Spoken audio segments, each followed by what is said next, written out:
ಇದುವರೆಗೆ ಸಾಕಷ್ಟು ಸುಮಾರು ವರ್ಷಗಳ ಕಾಲ ಆರ್ಗ್ಯುಮೆಂಟ್ಸ್ ಗಳು ನಡೀತು, ಹೌದು, ಟ್ರಯಲ್ಸ್ ನಡೀತು. ಹೌದು. ಇವತ್ತಿನ ತೀರ್ಪಿನ ಬಗ್ಗೆ ಹೇಳಿ ಸರ್. ಇವತ್ತಿನ ತೀರ್ಪು ಒಂದು ಐತಿಹಾಸಿಕ ತೀರ್ಪು. ನಮಗೆಲ್ಲ ಗೊತ್ತಿದೆ, 15/6/2016 ಧಾರವಾಡ ಜಿಲ್ಲಾ ಪಂಚಾಯತ್ ಸದಸ್ಯ ಯೋಗೀಶ್ ಗೌಡ್ರ ಒಂದು ಭೀಕರ ಕೊಲೆ ಅವರದ್ದೇ ಆದ ಉದಯ ಜಿಮ್ ಅಲ್ಲಿ ಜರುಗುತ್ತೆ. ಆ ನಂತರ ಧಾರವಾಡ ಪೊಲೀಸರು ಇನ್ವೆಸ್ಟಿಗೇಷನ್ ಮಾಡಿ ಈ ಕೇಸಿನ 1ನೇ ಆರೋಪಿ ಬಸವರಾಜ್ ಮುತ್ತಕಿ ಮತ್ತೆ 5 ಜನರ ಮೇಲೆ ಚಾರ್ಜ್ ಶೀಟ್ ಹಾಕಿದ್ರು. ಆಕ್ಚುಲಿ ಅವರೆಲ್ಲ ಅಲ್ಲಿ ಹಂತಕರು A7-14. ಅದು ಯಾರ ಪರವಾಗಿ ಅಂದ್ರೆ A15 ವಿನಯ್ ಕುಲಕರ್ಣಿ ಅವರು ಹೇಳಿ ಈ ಕೊಲೆಯನ್ನ ಮಾಡಿಸಿದ್ರಂತ ನಮ್ಮ ಇನ್ವೆಸ್ಟಿಗೇಷನ್ ಕಂಡು ಬಂತು. ಸಿಬಿಐ ಇನ್ವೆಸ್ಟಿಗೇಷನ್ ರಾಕೇಶ್ ರಂಜನ್ ಅವರು ನಮ್ಮ ಇನ್ವೆಸ್ಟಿಗೇಷನ್ ಮಾಡಿದ್ರು. ಥಾಮಸ್ ಜಾನ್ ಅವರ IPS ಇವರ ನೇತೃತ್ವದಲ್ಲಿ ಅವರೆಲ್ಲ ಟೀಮ್, ಶಮೀಲ್ಲಾ, ಅದೇ ರೀತಿ ಎಲ್ಲ ಪೊಲೀಸ್ ಆಫೀಸರ್ಸ್ ಎಲ್ಲ ಒಂದು ಟೀಮ್ ಮಾಡಿ ಇನ್ವೆಸ್ಟಿಗೇಷನ್ ಮಾಡಿ ಚಾರ್ಜ್ ಶೀಟ್ ಫೈಲ್ ಮಾಡಿದ್ರು. ಒಟ್ಟು 21 ಜನರ ಮೇಲೆ. ಅಲ್ಲಿ A7-14 ನಿಜವಾದ ಆರೋಪಿಗಳು, ಅವರ ಮೇಲೆ ಧಾರವಾಡ ಪೊಲೀಸರು ಇನ್ಸ್ಪೆಕ್ಟರ್ ಚಾರ್ಜ್ ಶೀಟ್ ಫೈಲ್ ಆಗಿಲ್ಲ. ಅದಕ್ಕೆ ಆ ಧಾರವಾಡ ಪೊಲೀಸರ ಮೇಲೇನು ನಾವು ಚಾರ್ಜ್ ಶೀಟ್ ಫೈಲ್ ಮಾಡಿದೀವಿ. A15 ವಿನಯ್ ಕುಲಕರ್ಣಿ ಅವರ ಒಂದು ರಾಜಕೀಯ ದ್ವೇಷದ ಮೇರೆಗೆ ಈ ಜಿಲ್ಲಾ ಪಂಚಾಯತ್ ಸದಸ್ಯ ಯೋಗೀಶ್ ಗೌಡ್ರ ಅಲ್ಲಿ ಕೊಲೆ ಆಗುತ್ತೆ. ಆದ್ರೆ ಧಾರವಾಡ ಪೊಲೀಸರು ಅದನ್ನು ಯಾವುದೇ ಇನ್ವೆಸ್ಟಿಗೇಷನ್ ಮಾಡದೆ ಬರೇ ಒಂದು 5 ಜನರ ಮೇಲೆ ಒಂದು ಕಾಟಾಚಾರಕ್ಕೆ ಒಂದು ಚಾರ್ಜ್ ಶೀಟ್ ಹಾಕಿ ಅಲ್ಲಿ ಧಾರವಾಡ ಕೋರ್ಟ್ ಅಲ್ಲಿ ಅದು 313 ಸ್ಟೇಜ್ ವರೆಗೂ ಕೂಡ ಟ್ರಯಲ್ ಬಂದಿರುತ್ತೆ.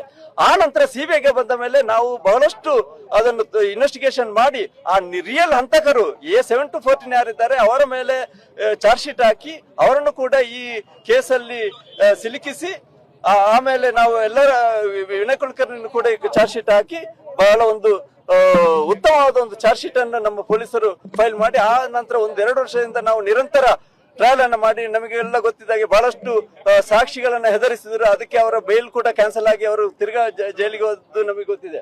ಆದ ಕಾರಣ ಎಲ್ಲ ಈ ಆರೋಪಿಗಳನ್ನು ನಾವು ಒಂದು ವಿಶೇಷವಾದ ತನಿಖೆ ಮಾಡಿ ಚಾರ್ಜ್ ಶೀಟ್ ಹಾಕಿ ನಮ್ಮ ಎಲ್ಲ ಟೀಮ್, ಹೇಮಾ ಇರಬಹುದು ಅಥವಾ ಎಲ್ಲ ಬಾಲಾಜಿ ಫ್ರಾನ್ಸಿಸ್ ಇದ್ದಾರೆ, ಎಲ್ಲ ನಮ್ಮ PPs ಒಂದು ಟೀಮ್ ಮಾಡಿ ಎಲ್ಲ ಪೊಲೀಸ್ ಆಫೀಸರ್ಸ್ ನಮಗೆ ಫುಲ್ ಸಪೋರ್ಟ್ ಮಾಡಿ ಬಹಳ ಒಂದು ಸ್ಟ್ರಾಂಗ್ ಫೈಟ್ ಕೊಟ್ಟು ಈ ಕೇಸನ್ನು ನಾವು ಗೆದ್ದಿದ್ದೀವಿ. ಅದಕ್ಕೆ ಮಾನ್ಯ ನ್ಯಾಯಾಧೀಶರು ಇವತ್ತು ಒಂದು ಜೀವಾವಧಿ ಶಿಕ್ಷೆ, ಡಬಲ್ ಜೀವಾವಧಿ ಶಿಕ್ಷೆ 302 ಹಾಗೆ ಕಾನ್ಸ್ಪಿರಸಿಗೆ ಡಬಲ್ ಜೀವಾವಧಿ ಶಿಕ್ಷೆ ಹಾಗೂ ಈ ಕುಟುಂಬಸ್ಥರ ಮಕ್ಕಳಿಗೆ ಹಾಗೂ ಅವರ ಅಣ್ಣ ತಮ್ಮ ಗುರುನಾಥ ಗೌಡರಿಗೆ 16 ಲಕ್ಷ ಕಂಪನ್ಸೇಷನ್ ಕೊಡಬೇಕು, ಪರಿಹಾರ ಕೊಡಬೇಕಂತ ಒಂದು ಉತ್ತಮವಾದ ಆರ್ಡರ್ ಮಾಡಿದ್ದಾರೆ. ಇದೀಗ ನಮ್ಮ ಎಲ್ಲ ಸಿಬಿಐ ಟೀಮಿಗೆ ಉತ್ತಮವಾದ ಒಂದು ಸಂತೋಷ ಆಗಿದೆ ಈ ತೀರ್ಪಿನಿಂದಾಗಿ. ಇದು ಸೊಸೈಟಿಗೆ ಒಂದು ಸಂದೇಶವನ್ನ ಕೊಟ್ಟಿದೆ. ಧಾರವಾಡ ಕೋರ್ಟ್ ಅಲ್ಲಿ ಅವರು ಯಾವ ರೀತಿ ಎಲ್ಲ ವಿಟ್ನೆಸ್ ಅನ್ನು ಇನ್ಫ್ಲೂಯೆನ್ಸ್ ಮಾಡಿ ಹಾಸ್ಟೆಲ್ ಮಾಡಿ ಆ ಕೇಸನ್ನು ಮುಗಿಸಲಿಕ್ಕೆ ನೋಡಿದ್ರೆ ಅದರ ಉಲ್ಟಾ ಆಗಿ ಈ ಕೇಸನ್ನು ನಾವು ಯಶಸ್ವಿಯಾಗಿ ಮಾಡಿ ಎಲ್ಲ ವಿಟ್ನೆಸ್ ಅನ್ನು ಥ್ರೆಟನ್ ಮಾಡಿದ್ರು ಕೂಡ ಅವರು ನಮಗೆ ಸಪೋರ್ಟ್ ಮಾಡಿದ್ದಾರೆ, ತುಂಬಾ ಚೆನ್ನಾಗಿ ಎವಿಡೆನ್ಸ್ ಕೊಟ್ಟರು. ಆದ ಕಾರಣ ಈ ಕೇಸು ನಮಗೆ ಒಂದು ಯಶಸ್ವಿಯಾಗಿ ಒಂದು ಅಂತಿಮವಾಗಿ ಕನ್ವಿಕ್ಷನ್ ಆಯ್ತು. ಎಲ್ಲ ನಮ್ಮ ಸಿಬಿಐ ಟೀಮ್ ಇದಕ್ಕೆ ಬಹಳಷ್ಟು ಶ್ರಮ ಪಟ್ಟು ಕೆಲಸ ಮಾಡಿದ್ದಾರೆ. ಯಾವ ಅಂಶಗಳನ್ನು ಪರಿಗಣನೆ ಮಾಡಿ ಈ ತೀರ್ಪು So far we have not gone through the judgment, so we can't say now. After going to judgment only we can say. Because whatever evidence available court has considered.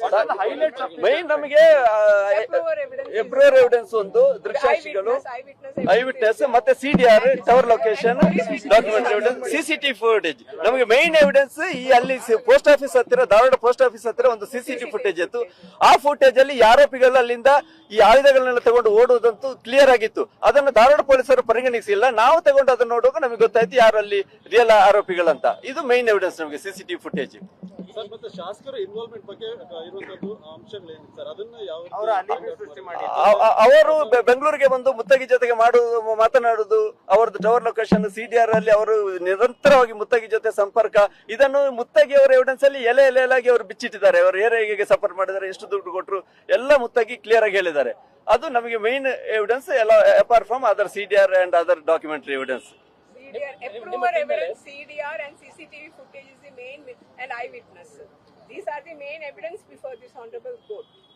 ಈ ಕೇಸಿಗೆ ಸಂಬಂಧಪಟ್ಟ ಹಾಗೆ ನಿಮ್ಮ ಟೀಮ್ ಮೇಲೆ ಪ್ರಭಾವ ಬೀರುವಂತದ್ದಾಗ್ಲಿ ಒತ್ತಡ ಏನಾದ್ರು ಬಂದಿತ್ತಾ? ನಮ್ಮ ಟೀಮ್ ಮೇಲೆ ಪ್ರಭಾವ ಇಲ್ಲ, ಆದ್ರೆ ವಿಟ್ನೆಸ್ ಮೇಲೆ ಬಹಳಷ್ಟು ಪ್ರಭಾವ ಬೀರಿದ್ರೆ ಅದಕ್ಕೆ 2-3 ಜನರದ್ದು ಬೇಲ್ ಕ್ಯಾನ್ಸಲ್ ಆಯ್ತು. ಬೇಲ್ ಕ್ಯಾನ್ಸಲ್ ಆಗಿ ಸುಪ್ರೀಂ ಕೋರ್ಟ್ ಇಂದ ತಿರ್ಗಿ ಅವರಿಗೆ ಬೇಲ್ ಆಗಿ 2 ತಿಂಗಳ ಒಳಗೆ ಈ ಕೇಸಿನ ಜಡ್ಜ್ಮೆಂಟ್ ಮಾಡ್ಬೇಕಂತ ಡೈರೆಕ್ಷನ್ ಕೊಟ್ಟರೆ ಆ ಪ್ರಕಾರ ಆಗಿದೆ. ಎಷ್ಟು ಥ್ರೆಟನ್ ಮಾಡಿದ್ರು ವಿಟ್ನೆಸ್ ಕೆಲವರು ನಮಗೆ ಸಪೋರ್ಟ್ ಮಾಡಿದ್ದಾರೆ, ಹೇಳಿದ್ದಾರೆ. ಈಗ ಜೀವಾವಧಿ ಶಿಕ್ಷೆ ಜೀವಿತಾವಧಿ ಶಿಕ್ಷೆ ಏನ್ ಡಿಫ್ರೆನ್ಸ್? ಜೀವಾವಧಿ ಶಿಕ್ಷೆ ಅಂದ್ರೆ ಟಿಲ್ ಇಸ್ ನ್ಯಾಚುರಲ್ ಡೆತ್. ಈ ರೆಮಿಷನ್ ಮಾಡೋ ಪವರ್ ಇರೋದು ಗವರ್ಮೆಂಟ್ ಗೆ. ಅದು after 14 years government and constitution court ಮಾತ್ರ ಇದು ಮಾಡಬಹುದು. ಇಲ್ಲದ್ರೆ ಅವರು ಟಿಲ್ ನ್ಯಾಚುರಲ್ ಡೆತ್ ಅದು ಗವರ್ಮೆಂಟ್ ಅದು ಗವರ್ಮೆಂಟ್ ಡಿಸ್ಕ್ರಿಷನ್, ಗವರ್ಮೆಂಟ್ ಇದ್ದು ಪವರ್, ಕೋರ್ಟ್ ಇದಲ್ಲ. ಸೆಕ್ಷನ್ ಪ್ರಕಾರ till his natural death you should be in jail. ಅಂದ್ರೆ ಸಾಯೋವರೆಗೂ ಜೈಲಲ್ಲಿ ಇರ್ಬೇಕು ಅಂತಾರ? ಹೌದು ಹೌದು ಹೌದು. ಟಿಲ್ ಇಸ್ ಲೆಫ್ಟ್ ಹೌದು. ನಾವು ಕೇಳಿದ್ದೆ ಪೊಲೀಸ್ ಇನ್ಸ್ಪೆಕ್ಟರ್ಗೆ 7 years, ಅವರಿಗೆ ಅವರ evidence Training of destroying offenders evidence and destroying evidence. ಅದಕ್ಕೆ 7 years ಮ್ಯಾಕ್ಸಿಮಮ್ ಪನಿಷ್ಮೆಂಟ್ ಅದು ಕೊಟ್ಟಿದ್ದಾರೆ.